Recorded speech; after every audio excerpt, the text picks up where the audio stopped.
আরে বন্ধু, আরে বন্ধু অনেকদিন পর কেমন আছো বন্ধু? আরে আমি তো অনেক ব্যস্ত আছি, ব্যস্ত মানুষ। তোমার যে সে নাম্বারটা ছিল মোবাইলে, এটা তো রিংই যায় না। আমি কিভাবে তোমার পাবো? যাই হোক, অনেকদিন পরে তোমার সাথে দেখা, তাহলে আমরা একটু বসে একটু কথা টথা আসো বলি। আসো আর আসো, মানে তোমার আমার সাথে ফোনে একটু আর্জেন্ট দরকার ছিল, ফোনে কথা বলতে মানে মেসেজ করতে করতে আসছিলাম, এখন হঠাৎ মানে অ্যাডজাস্টিং হয়ে গেছে। যাই হোক, আমরা একসাথে বসে একটু কথা বলি। আচ্ছা আসো, বসো। অনেকদিন পর দেখা হলো তোমার সাথে, খুবই ভালো লাগলো। তো চায়ের দোকান নাই, এখন কি করবো? যদি চায়ের দোকান হতো তো একসাথে একটু চা খাইতাম, তো ভালো লাগতো না? আমি আসলে এখান থেকে শর্টকাটে যাচ্ছিলাম, তো সেজন্য আর কি তোমার সাথে দেখা হলো। যাক, ভালোই হলো, অনেকদিন পর দেখা।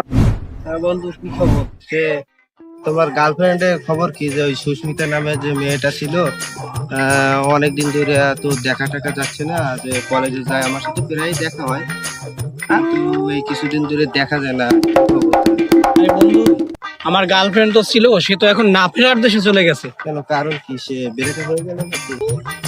বলো কি এসব? সে কারণ কি? সে কি মারা গেছে নাকি?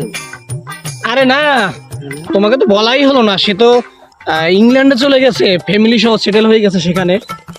তুমি কি জানো না তা? তোমাকে তো বলাই হয় নাই।